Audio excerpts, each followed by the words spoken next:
The Reformation had happened after the ascension of Jesus, and people were filled with the Holy Spirit, and people were getting changed, knowing God, getting converted, knowing the truth, feeling God for themselves.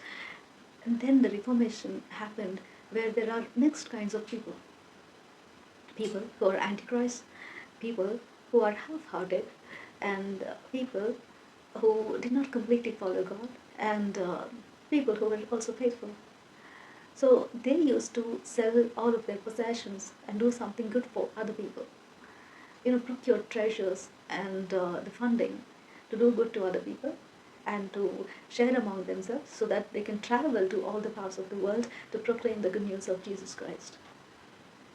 Today we don't have to do all that. Everything is done. We have everything.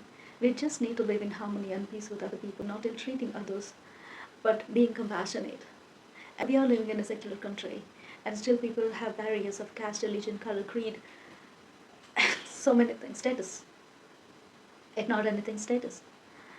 Rich, poor, and even Christianity has become a status.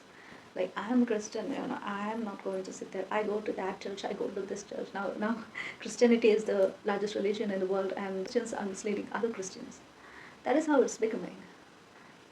Be encouraged enough to connect yourself with God. Don't think that you get the bread of life and the living water from hearing from somebody. No, it is only God who can fill you, because He alone is the bread of life, and you are filled and nurtured and you grow in Him when you get that portion of filling from Him, which happens when He fills you, and He alone can do that.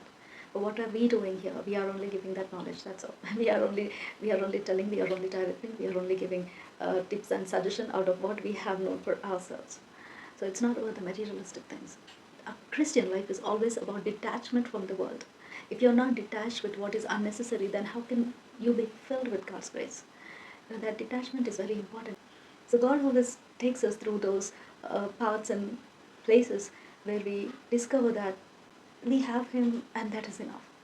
Where we discover that His love is holding us, that He has enabled His grace and His Spirit that is keeping up our faith.